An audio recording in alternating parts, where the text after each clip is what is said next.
Welcome to the lecture of the basic electrical engineering. और इस video में हम लोग पढ़ाई करेंगे ट्रांसफार्मर के इक्विवेलेंट सर्किट और फेजर डायग्राम के ऊपर। जैसा कि हमने देखा है कि ट्रांसफार्मर में प्राइमरी वाइंडिंग होता है, number of turns is N1 and N2। तो एज्यूम करते हैं कि N1 N2 अलग अलग हैं एंड मे बी 100 और 200। और प्राइमरी में अगर करंट फ्लो किया तो हम लोग पढ़ाई किए थे कि जब प्रिंसिपल ऑफ ऑपरेशन कि पहले करंट I0 फ्लो किया और उसके कारण फ्लो किया φ0 फ्लक्स, और ये फ्लक्स इन दोनों में लिंक किया। और जब अगर सेकेंडरी में ये लिंक कर रहा है और प्राइमरी में भी ये लिंक कर रहा है, क्योंकि ये फ्लक्स अल्टरनेटिंग है, statically induce EMF will produce in secondary and primary. Statically induce EMF, rate of change of flux. तो इसके कारण यहाँ पर जो EMF प्रोड्यूस हुआ वो E2 और यहाँ पर जो EMF इंड्यूस हुआ वो E1। और यहाँ पर जो डायरेक्शन ऑफ द करंट इस तरफ है, उसके कारण जो फ्लक्स का डायरेक्शन ऊपर की तरफ है। तो यहाँ पर अगर EMF इंड्यूस हुआ तो यहाँ पर करंट फ्लो करेगा। अगर ये करंट फ्लो करेगा, कैसे फ्लो करेगा, उसके लिए आपको लेंजेस लॉ अप्लाई करना पड़ेगा और ये फ्लक्स इस मेन फ्लक्स को अपोज करेगा। तो ये हो गया φ2। तो φ2 मेन फ्लक्स को अपोज करेगा, ऊपर की तरफ जा रहा है, तो सारे currents right hand side finger की तरफ होंगे Fleming's right hand rule use करने से। सो यहाँ से जो करंट का डायरेक्शन है बाहर की तरफ आया और यहाँ पर आपका डॉट कन्वेंशन हो गया। तो यहाँ पर E2 हुआ और ये जो φ2 प्रोड्यूस हुआ फ्लक्स, इसके कारण प्राइमरी साइड में एक्स्ट्रा फ्लक्स प्रोड्यूस करेगा। क्यों? क्योंकि इसे काउंटर करने के लिए जो एक्स्ट्रा फ्लक्स प्रोड्यूस हुआ वो लेट अस से φ1।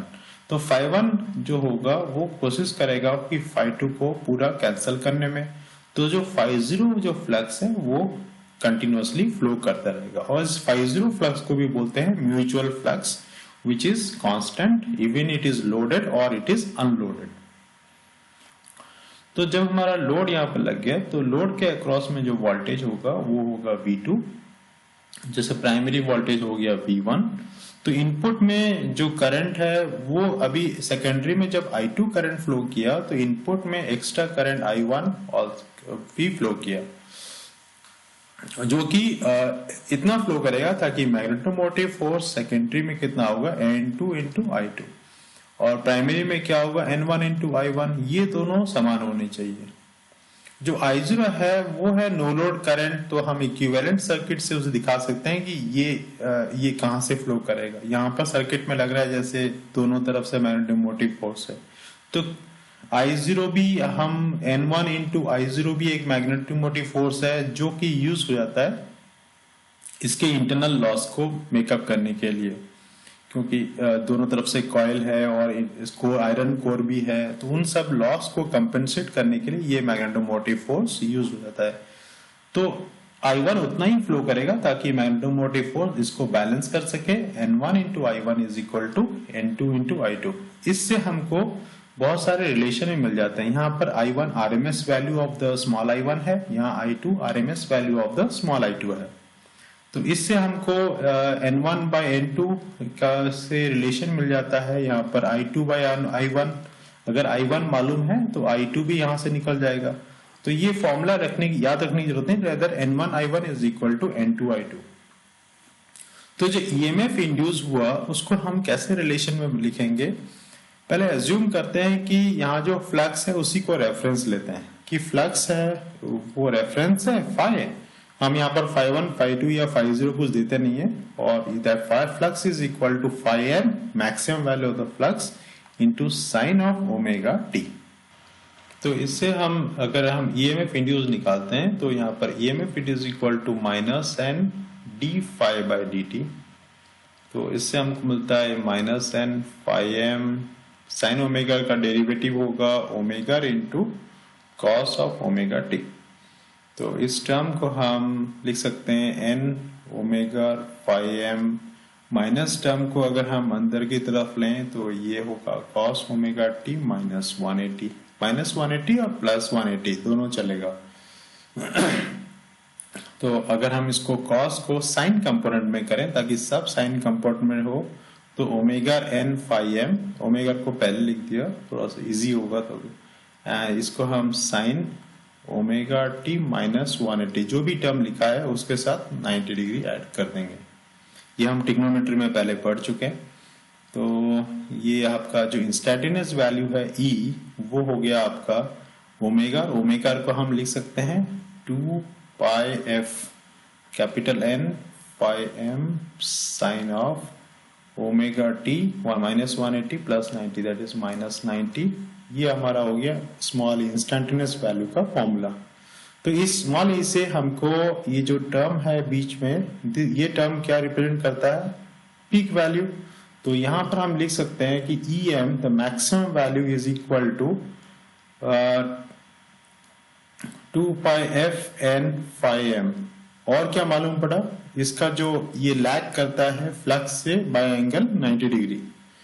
तो हम इसको एंगल माइनस 90 डिग्री ले सकते हैं, पर अभी हम मैग्नीट्यूड में इंटरेस्टेड हैं तो हम मैग्नीट्यूड इज दिस, तो हम ऐसा मैग्नीट्यूड सिंबल करके भी कर सकते हैं। Magnitude is like this.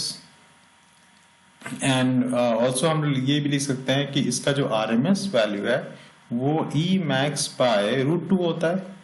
तो इसको हम लिख सकते हैं, इसको रूट 2 से डिवाइड किया जाए तो रूट 2 पाई एफ एन पाई एम। ये हो गया आपका E का वैल्यू। तो इंड्यूस ईएमएफ का वैल्यू मिल गया रूट 2 एफ पाई एफ एन पाई एम।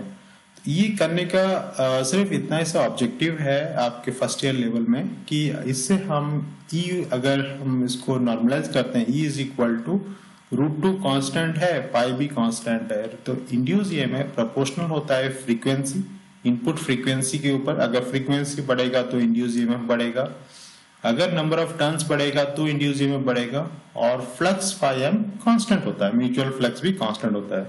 तो हम एक रिलेशन बना सकते हैं कि E1 by E2 is equal to, because frequency एक सिस्टम में फ्रीक्वेंसी, तो यहाँ पर जो भी फ्रीक्वेंसी है वहां पर भी वही फ्रीक्वेंसी होगा सेकंड में।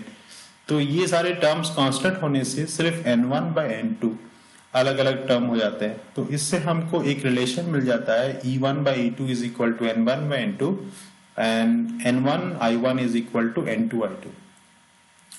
इससे हम लिख सकते हैं E2 को हम लिख सकते हैं E2 is equal to E1 into N2 by N1। तो इससे हमें E2 का वैल्यू मिल गया in terms of E1 and we can have I2 in terms of I1। तो इससे हम किसी भी कोई भी दो रिलेशन मालूम है, N1 बाई N2 मालूम है, तो हम दूसरा रिलेशन मिल जाता है। तो ये हमें एक्चुअली द इक्विवेलेंट सर्किट को थोड़ा सा हेल्प सॉल्व करने में हेल्प करेगा। तो circuit is, you can see the circuit now. So हम लोग इसका इक्विवेलेंट सर्किट ड्रॉ करते हैं इस जस्ट इसके नीचे, ताकि आपके पास ये दोनों सर्किट रहे, relation between E1 and E2 and this and equivalent circuit. तो इक्विवेलेंट सर्किट में जैसे बनाते हैं तो प्राइमरी में आपका जो वोल्टेज है वो प्राइमरी वोल्टेज आप दिखा दिया यहाँ पर। अब यहाँ पर जो वायर है, आपने कॉपर वायर यूज किया, तो इस वायर कॉपर वायर का जो इतना लंबा सा वायर है, लाइक 100 मीटर्स या फिर 200 या 300 मीटर्स वायर है, उस कॉपर वायर का कुछ तो रेजिस्टेंस होगा। तो और ये जो कॉपर वायर है इतना, जो उसका एक म्यूचुअल इंडक्टेंस भी है। तो इससे आपका, मैं बीच में स्पेस छोड़ रहा हूँ ताकि हम समझा सकें धीरे धीरे। तो आप इस जो म्यूचुअल इंडक्टेंस है, तो इस ट्रांसफार्मर को आप एज्यूम किए कि एक कॉइल, ये वाला कॉइल जो प्राइमरी है वो ऐसा है और उसका एक इंडक्टेंस है, और because of that mutual inductance आप दूसरा कॉइल बनाए और उसका भी आप बनाए कि इसका एक, ये दोनों एक दूसरे से म्यूचुअल एक दूसरे के साथ इंडक्टेंस है। पर एक्चुअल में क्या होता है ना कि ये जो फ्लक्स है यहाँ पर एक लीकेज फ्लक्स भी बन सकता है, क्योंकि यहाँ डिस्टेंस बहुत ही कम है, तो इनके बीच में भी फ्लक्स ऐसा फ्लो हो सकता है। क्योंकि हम एज्यूम कर रहे हैं कि ये वाले आइडल है, तो ये पूरा यहाँ पर पूरा फ्लक्स इसी में फ्लो कर रहा है, तब तो ठीक है, φ1 और φ2 दोनों एक दूसरे को कैंसिल कर रहे हैं। पर होता ये है कि यहाँ पर लीकेज फ्लक्स भी होता है, और लीकेज फ्लक्स प्राइमरी में भी होता है और सेकेंडरी में भी होता है। तो लीकेज फ्लक्स प्राइमरी सेकेंडरी दोनों में हुआ, तो दोनों जगह लीकेज फ्लक्स के कारण हम एक लीकेज इंडक्टेंस बनाते हैं, और उसी तरह जब सेकेंडरी है तो सेकेंडरी का भी वायर है तो वायर का एक रेजिस्टेंस, और सेकेंडरी में भी लीकेज फ्लक्स है तो उसका भी एक लीकेज रिएक्टेंस। तो जो लीकेज फ्लक्स है उसको हम एक्स, लीकेज रिएक्टेंस को हम एक्स में रिप्रेजेंट करते हैं और रेजिस्टेंस को आर में। जो सेकेंडरी में है उसको R2, जो सेकेंडरी का लीकेज रिएक्टेंस है L2, एक्स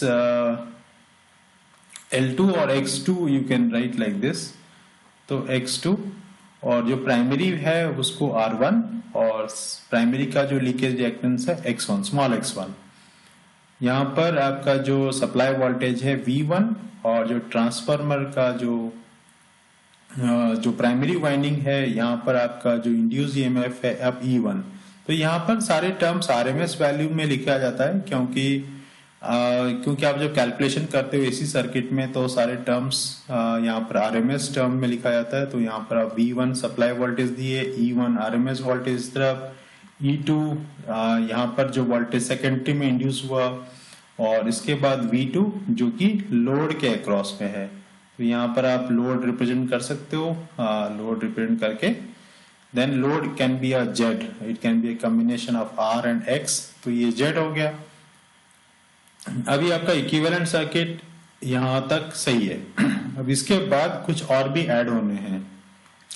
अभी जैसे तक हम लोग देखें कि यहाँ पर जब सेकेंडरी में करंट फ्लो कर रहा है, तो मैं कलर चेंज करता हूँ। सेकेंडरी में जब करंट फ्लो किया I2 तो प्राइमरी में भी करंट फ्लो किया यहाँ पर I1।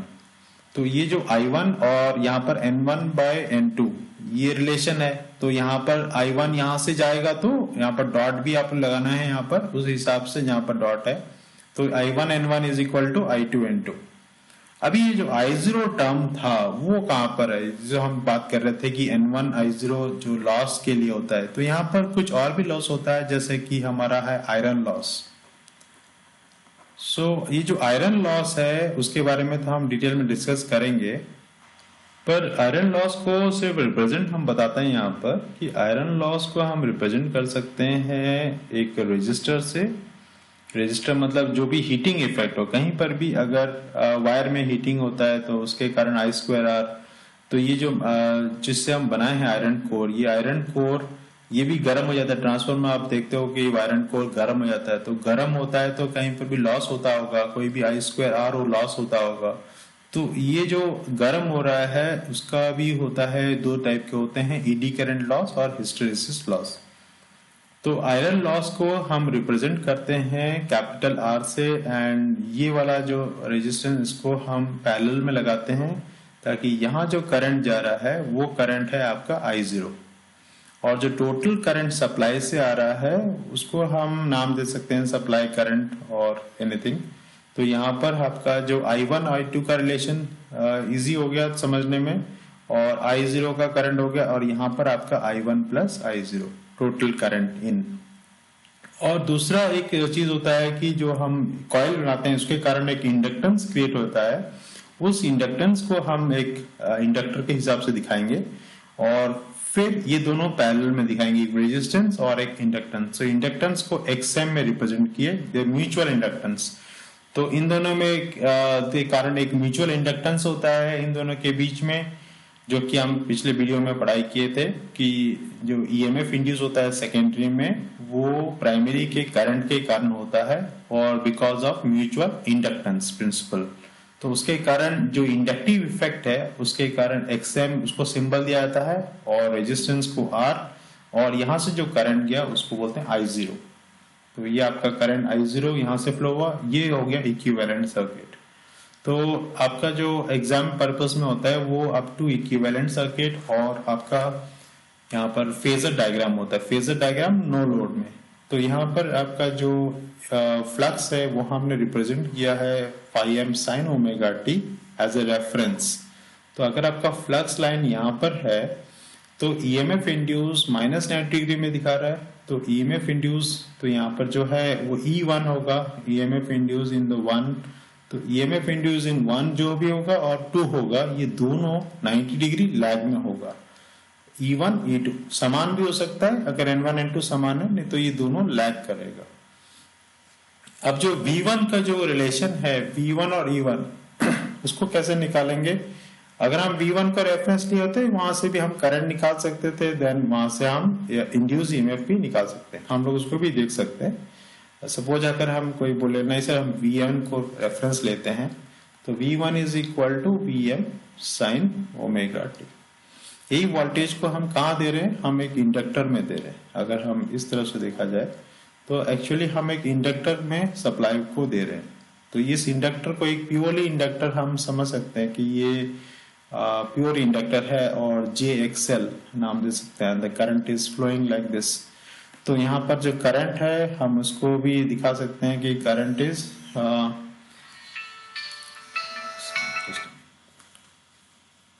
so we can write here the voltage if you go Vm sin omega t. So current is equal to 1 by L integration of V dt. We can write like this, and we can write here as 1 by L integration of Vm sin omega t dt, or 1 by omega L Vm by omega L sin omega t is cos of omega t minus of cos omega t. And then we can put this in terms of a sine, then we can say Vm by omega L minus sine of, in the bracket, sine of omega t plus 90. This can be written as Vm by omega L. This negative will get in. This is omega t plus 90 minus 180 when negative sign is getting in. So this will add to Vm by omega L, sorry, this is Vm by omega L sine of omega t minus 90. So this what is the mean is that if the voltage is here in the, suppose let us say positive y-axis, this is the reference, this current is lagging by an angle, this I0 is lagging or this current is lagged by an angle of 90 degree, correct? Okay, and here we have a resistance also. This is in like in the equivalent circuit. We have got in equivalent circuit also. This is a equivalent circuit. This is a circuit like this. So here in this circuit we have got a resistance, inductance, and this magnetizing reactance, leakage reactance. So instead of having only the inductance, there is some resistance in parallel. So the current will not be like exactly lagging by an angle of 90 degree. If the voltage is here, the current will be lagging by 90 degree. It will be somewhere, because of some resistance, it will be somewhere in less than 90 degree. So this will be the case. So that is one thing. And if the current is now, so let us say ideally we are talking about, if the current is here lagged by an angle of 90 degree, now because of the current only you have a flux. So you can have a relation like if the current is there, so because of the current, you have got a magnetomotive force, and because of the magnetomotive force and reluctance you have got a flux. So since flux is having in phase with it, so we can say with some constant, we can say phi m sine of omega t minus 90. When flux is of minus 90, obviously we have seen from the previous just before, you can see here, if we take the flux as a reference here sorry, and here we see the flux as a reference. We take the flux as reference, the induced EMF is lagged by an angle of 90 degree. So here this one will also be lagging by an angle of 90 degree. So here you have the value of the flux. You can see this. Here you have the value of the flux. This will be also Em sine of omega t minus 180 degree. So what does it all sense to you is that if we have the voltage over here, and ideally let us say there is no resistance, no heating effect is not there, so we get a current over here and there is a flux phi because of the current, and let us say this flux and current is not always in line. There's a change. The flux lags the current. In a practical case. So because of the flux, let us say the EMF is induced, and this ES if induced E1 and E2. So here E1 and V1, this is like they are like together because they are facing each other, and it seems that they are like if this drop is negligible over here, V1 जितना भी है E1 उतना ही रहेगा, क्योंकि अगर हम KVL put करें तो सिर्फ इतना ड्रॉप छोड़ के बाकी यहाँ पर बहुत चीज नेग्लेक्ट किया जा रहा है, जैसे कि हम लॉस नेग्लेक्ट कर रहे हैं। तो नो लोड कंडीशन में करंट बहुत ही कम होगा, लोड जैसा नहीं है तो I2 नहीं होगा, I2 नहीं होगा तो I1 नहीं होगा, सिर्फ I0 एग्जिस्ट करेगा। तो यहाँ पर हमारा कंसेप्ट नो लोड या ऑन लोड में एक डिस्क्रिप्शन नहीं है, रादर हमारा कंसेप्ट सिर्फ इतना है कि E1 क्या होता है। E1 का जो मैग्नीट्यूड है वो डायरेक्शन है नीचे की तरफ है, V1 का डायरेक्शन ऊपर की तरफ है, पर दोनों का जो मैग्नीट्यूड है वो समान है। तो दोनों का अगर मैग्नीट्यूड समान है तो हम इसको कैसे रिप्रेजेंट करेंगे कि V1 is equals to here V1 is equal to minus of E1 magnitude part. So ये V1 जो मैग्नीट्यूड है और E1 का जो मैग्नीट्यूड होगा वो दोनों समान होगा और वे दोनों एक दूसरे को इक्वल होंगे। E2 का वैल्यू और सिमिलरली V2 का वैल्यू समान होगा। तो ये आपका जो फेजर डायग्राम हो गया, तो यहाँ पर आपका ये जो फेजर डायग्राम हो गया इसमें I0 यहाँ पर हुआ। इसको अगर आइडल में देखा जाए तो ये फेजर डायग्राम है। तो अगर हम इसको प्रैक्टिकल सिचुएशन में देखा जाता है, अगर practically if you see that what is the phasor diagram, तो सबसे बेस्ट तरीका है कि आप फ्लक्स को रेफरेंस ले लो, फ्लक्स एक्स एक्सिस में रहा तो E1 E2 90 डिग्री में रहेंगे नीचे की तरफ, E1 और E2 90 डिग्री में रहेंगे। E2 बड़ा, जो भी बड़ा हो सकता है, कोई भी बड़ा हो सकता है, डिपेंड ऑन N1 और N2, जो भी बड़ा है उसी हिसाब से E1 E2 बढ़ जाएंगे। और दूसरी बात, ये जो फ्लक्स है वो करंट I0 से थोड़ा सा लैग करता है। I0 भी 90 डिग्री से नहीं होगा, I0 थोड़ा सा ऊपर रहेगा क्योंकि I0 और V1 के बीच में, तो यहाँ पर जो फेज डायग्राम होगा ये, हाँ, तो ये आपका जो V1 है और I1 है, तो इसके बीच में भी 90 डिग्री गैप नहीं होता। तो हम लोग सिर्फ इसको रिप्रेजेंट करते हैं कि ये पॉजिटिव वाई एक्सिस में है। तो यहाँ पर V1 का डायरेक्शन भी ये भी नहीं होगा, क्योंकि ये आइडल केसेस में बहुत सारे केसेस अगर हम प्रैक्टिकल केस यूज करें तो यहाँ पर जो फेजर डायग्राम वो बदल जाएगा। तो हम एक एक करके उसको देख रहे हैं कि I0 अगर थोड़ा सा लीड करते हैं ताकि फाई का वैल्यू पॉजिटिव एक्स एक्सिस में रहे, तो I0 के यहाँ पर दो कंपोनेंट हो जाते हैं, एक जो कि फ्लक्स के साथ अलाइन कर जाता है और दूसरा जो कि वाई एक्सिस के साथ अलाइन कर जाता है। तो ये हमारा जो I0 है जो फ्लक्स के साथ अलाइन कर जाता है, ये अपना जो मैग्नेटाइजिंग करंट है IM में कन्वर्ट हो जाता है। तो IM क्या चीज है, इक्विवेलेंट सर्किट में आप देख सकते हैं IM वो करंट है जो कि इस I0 से स्प्लिट होके XM की तरफ जाता है। तो IM हो गया आपका मैग्नेटाइजिंग करंट, और जो आपका एक करंट होगा जो कि लॉस को बताता है, जो रेजिस्टेंस जो आयरन लॉस के कारण होता है, तो उसको आप IR नाम देते हैं, IR, या कुछ बुक में IW भी होता है। तो IR और IM ये दोनों का डायरेक्शन 90 डिग्री होगा एक दूसरे को, क्योंकि एक रेजिस्टेंस की तरफ जाता है, तो ये IR हो गया, ये IM हो गया। तो ये आपका I0 का वैल्यू हो गया, ये फ्लक्स हो गया, E1 E2 90 डिग्री लैग में हो गया और V1 I0 से लीड में हो गया। तो ये आपका इक्विवेलेंट सर्किट जहां तक आपका कोर्स है यहां तक ही सही है।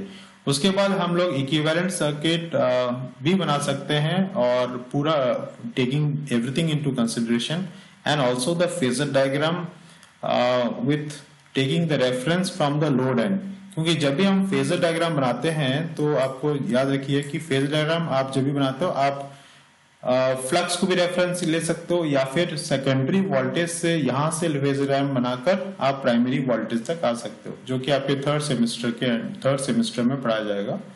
तो अभी इतना ही काफी है कि आप इस इक्विवेलेंट सर्किट कैसे बनाते हैं एंड फेजर डायग्राम नॉर्मल कितना बन सकता है, नो लोड में फेजर डायग्राम कैसे बनता है, तो वही आपके सिलेबस में है कि आप कंस्ट्रक्शन से इक्विवेलेंट सर्किट बनाएं। जैसे ये इक्विवेलेंट सर्किट हो गया, तो यहाँ पर आपका जो डायग्राम है उससे आपने इक्विवेलेंट सर्किट बनाया और इक्विवेलेंट सर्किट बाद आपने फेजर डायग्राम बनाया। तो नेक्स्ट वीडियो में हम लॉसेस के बारे में डिस्कस करेंगे कि ट्रांसफार्मर में क्या क्या लॉसेस हैं और उसको कैसे कम किया जाता है।